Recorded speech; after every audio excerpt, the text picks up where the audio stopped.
Mark Dubowitz, CEO of the Foundation for Defense of Democracies. Mark, appreciate your time. So first off, to this announcement of partially withdrawing Russian troops from Syria, I know you're going to be watching this closely. Do you expect Putin to keep his word and follow through on this partial withdrawal?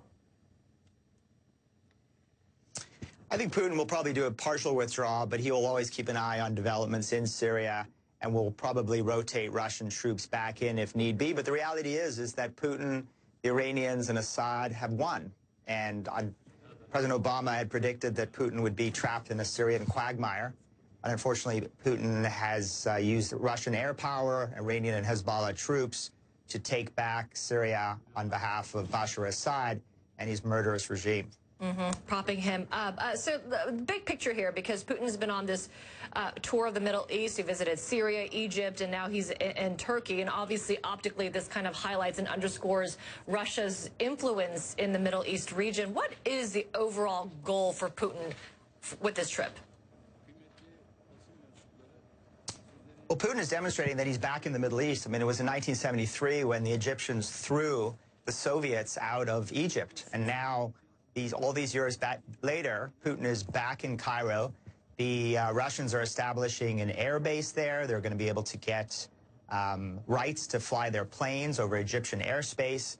And so Putin is back. He's doing nuclear deals with the Egyptians, with the Turks, and he's establishing himself as a major power player in the Middle East after essentially 8-9 years of the United States not pushing back against Iranian and Russian aggression. Yeah, he also threw in his 2 cents about, his thoughts on President Trump recognizing Jerusalem as a capital of Israel. We know that decision by the U.S. president essentially isolated him from U.S. allies in Europe and in the Middle East. But with President Putin speaking out, condemning the U.S. actions, what's going on here? Is Putin trying to position himself to play a bigger role in the Mideast peace process?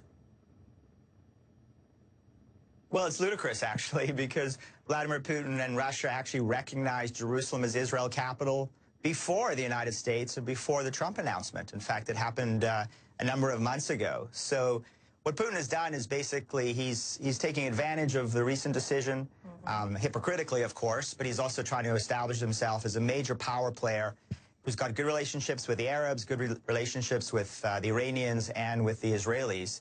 And he's trying to make it very clear that, like he did to President Obama, make it clear to President Trump that if you want to do business in the Middle East, there's only one address, and that's it's his address in Moscow. You got to go see him because he's the guy that can deliver. Yep, asserting himself on the global stage. Mark Dubowitz, we appreciate you joining us for your analysis, CEO for the Foundation for Defense of Democracies. Thank you for your time.